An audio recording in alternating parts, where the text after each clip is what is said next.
They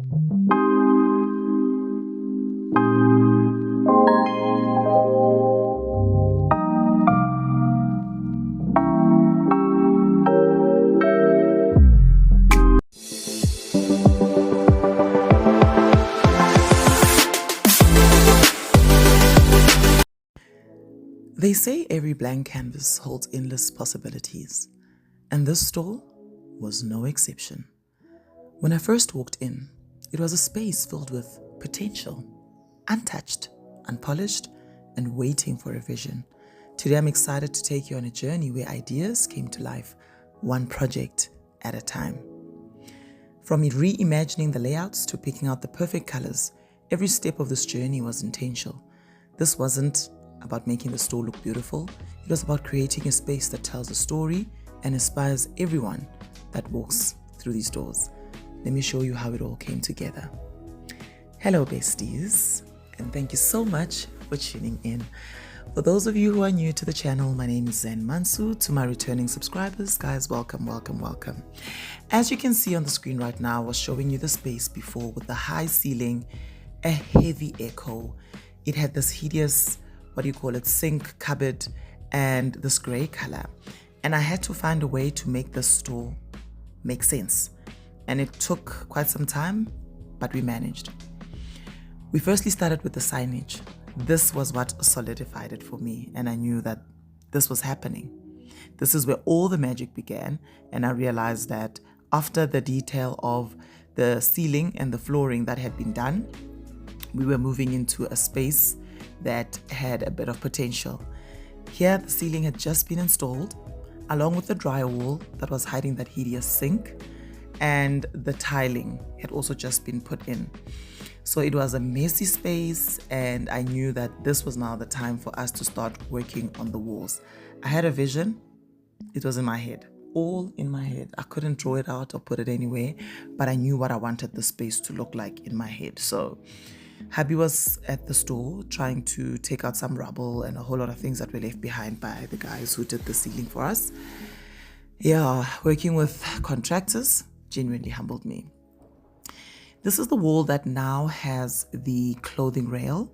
I was measuring out the length of the floor, or the length of the wall itself, and the height of it, so that I could start calculating how much paneling am I going to need and the design and style of the particular paneling that I wanted to put on.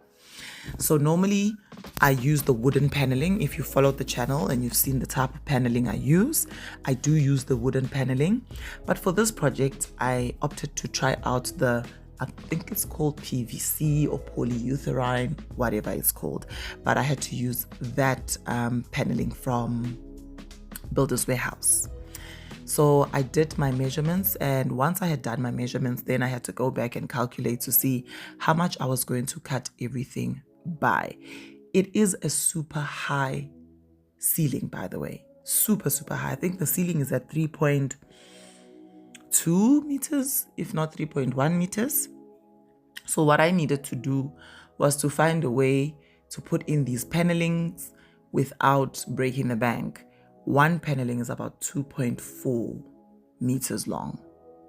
So we had a bit of work ahead of us.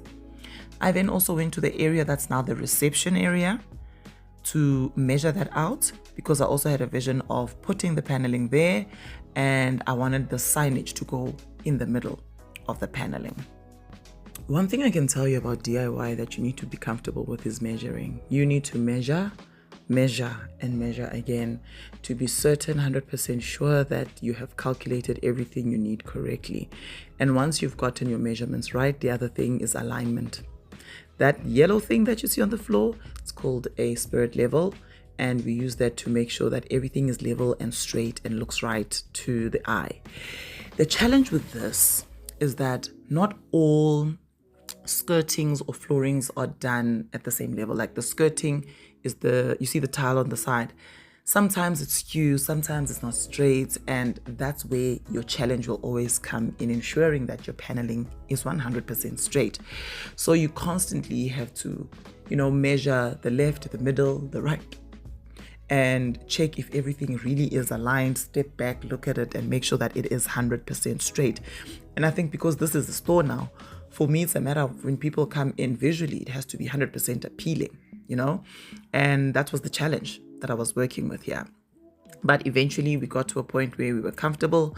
We cut out all the panels and we just started putting everything up on the wall.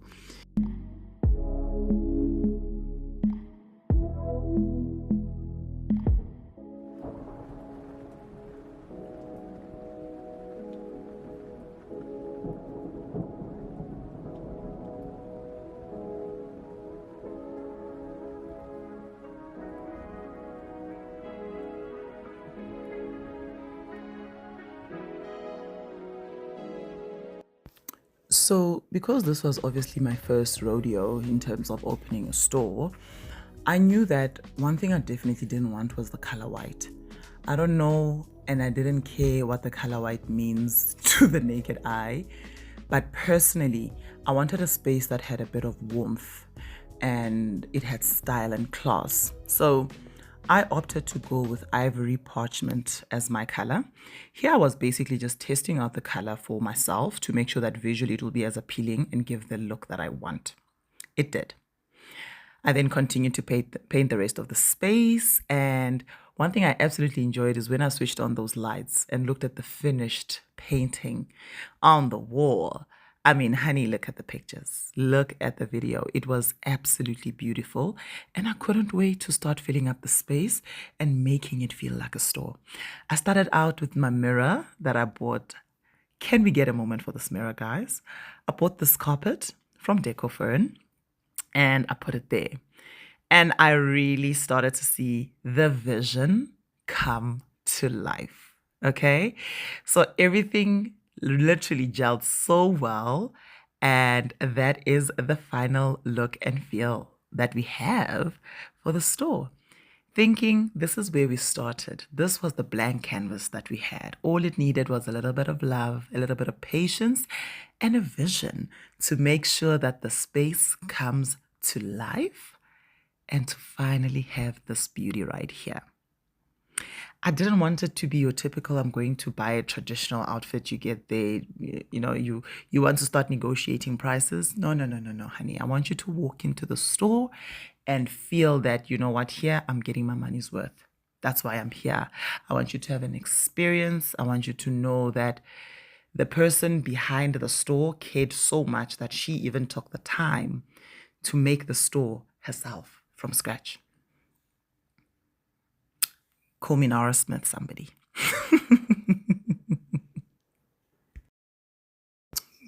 Okay, so I got the lights from Builder's Warehouse. I got the plant from Decor with the gold vase from Mr. Price Home. Got the carpet from Decor, got the green couch and the ottoman also from Decor. I got the mannequin from China Mall in Joburg and the rails, the black rails that I have in the store also from there. I made the desk myself with hubby. The curtains I bought from Marabastad. They were a certain length and then I extended them myself because they told me they could only make them 2.7, but I needed the curtains to be 3.1. So I extended the curtains at the bottom myself, if you can see that.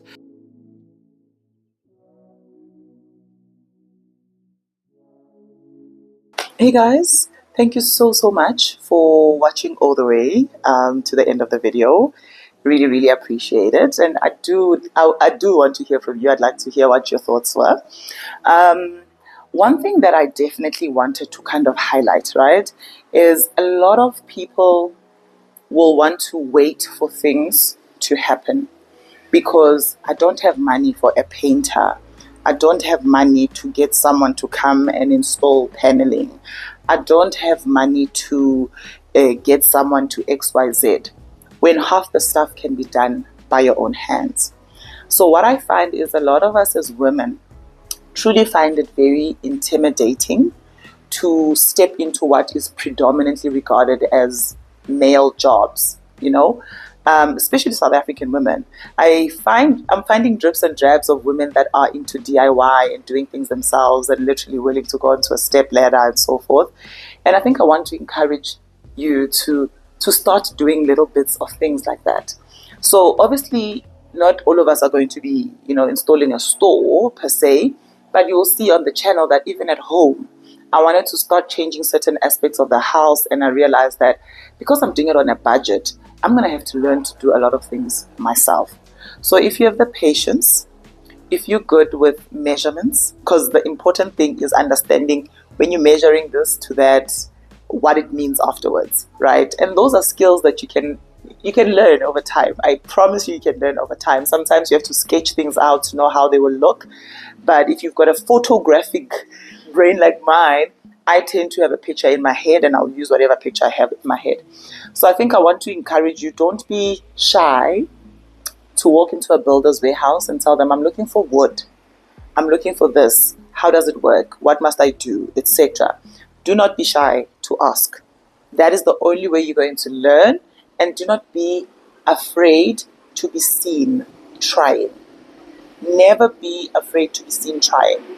Even if I fail knowing that I have tried. And it's not even failure. It's a lesson learned.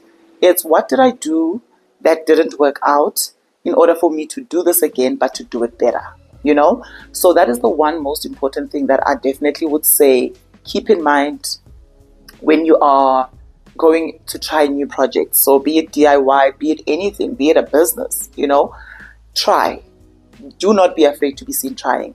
This is not a trial run. This is life. But I truly believe that you must never be scared to be seen trying, putting effort in, doing the best that you possibly can with the little that you have to get to the next level. That is the one lesson that I have learned out of 2024 going into 2025, that sometimes all it takes is just a little bit of courage. To say, because one thing about me is I always said I wanted to do interior to myself. I was like, ooh, interior design. And I thought to myself, what do you know about interior? Until I tried and I realized actually there's a skill here that can be learned and acquired.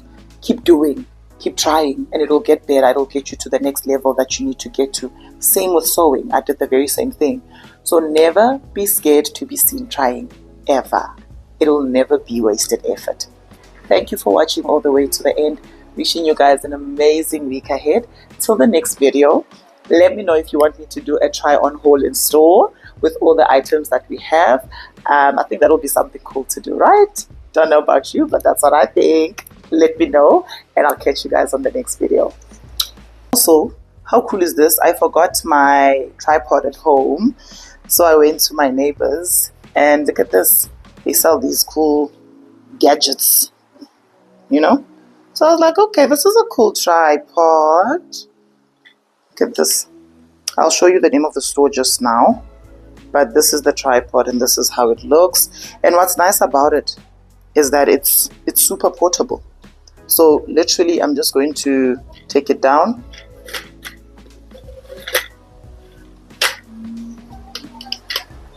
And boom, it's standing like so. I'm going to show you in the mirror. Or you can even close the bottom part completely. Let me just do it off camera. And then this is the tripod. Fold it up. Very, very nice and nifty product.